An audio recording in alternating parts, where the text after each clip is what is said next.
ఎడారిలో సెలయేర్లు ఏప్రిల్ 6. ఆయన నాకు ఏమి సెలవిచ్చునో చూచుటకై నేను నా కావలి స్థలము మీదను గోపురము మీదను కనిపెట్టుకొని ఉన్నను. హబక్కూకు 2:1. కావలి వాళ్ళు కనిపెట్టినట్టు కనిపెట్టకపోతే అది దేవుని సహాయం కోసం కనిపెట్టడం కానే కాదు. సహాయము రాదు.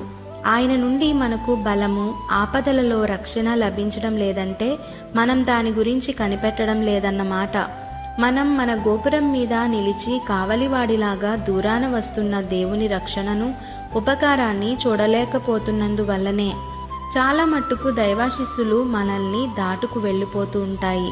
అవి దూరంగా ఉండగానే మన హృదయపు ద్వారాలను బోర్లా తీసి కనిపెట్టకపోతే అవి మరో దారిన తిరిగి వెళ్ళిపోతాయి. ఒక వ్యక్తిలోని నిరీక్షణ రాబోయే ఆశీర్వాదాల కోసం అతన్ని అప్రమత్తతతో ఎదురు చూసేలాగా చేయలేకపోయినట్టయితే అతనికి ఏమీ దొరకవు. కాబట్టి మీ దైనందిన జీవితంలో దేవుని కోసం కనిపెట్టండి. ఓ సామెత ఉంది, నిజంగా దైవాశీస్సుల కోసం కనిపెట్టే వాళ్ళకి కనిపెట్టడానికి దైవాశీస్సులేమీ అక్కర్లేదు. దీన్నే మరో విధంగా చెప్పుకుంటే దైవాశీస్సుల కోసం కనిపెట్టని వారికి కనిపెట్టడానికి దైవాశీస్సులేమీ ఉండవు.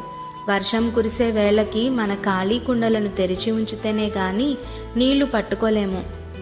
దేవుని వాగ్దానాల కోసం అడిగేటప్పుడు మనం వ్యాపార ధోరణిలో మన సామాన్యమైన బుద్ధి జ్ఞానాల్ని ఉపయోగించాలి. ఎలాగంటే మీరొక బ్యాంకుకు వెళ్ళారనుకోండి, ఒక మనిషి లోపలికి వచ్చి ఒక కాగితాన్ని కౌంటర్ మీద ఉంచి వెంటనే దాన్ని వెనక్కు తీసేసుకొని బయటికి వెళ్ళిపోయి ఇలా చాలాసార్లు చేస్తూ ఉన్నాడనుకోండి, అతనికి ఏమీ లాభం లేదు సరికదా. ఆ మనిషిని లోపలికి రానియవద్దని అంటారు. బ్యాంక్లో నిజంగా పని ఉండి వచ్చే వాళ్ళైతే తమ చెక్కుల్ని బ్యాంకులో ఇచ్చి తమకి డబ్బు ముట్టేదాకా ఓపికగా కూర్చొని తమ పని అయిన తర్వాతే బయటికి వెళ్తారు. అంతేకాని ఆ చెక్కుని అక్కడుంచి దాని మీద ఉన్న సంతకం ఎంత అందంగా ఉంది అంటూ మురిసిపోయి ఆ కాగితం ఎంత బ్రహ్మాండంగా ఉంది అంటూ మెచ్చుకొని వెళ్ళిపోరు. దానికి ప్రతిగా వాళ్ళకి డబ్బు కావాలి. వాళ్ళ చేతికి డబ్బు వచ్చేదాకా వాళ్ళు సంతృప్తి చెందరు.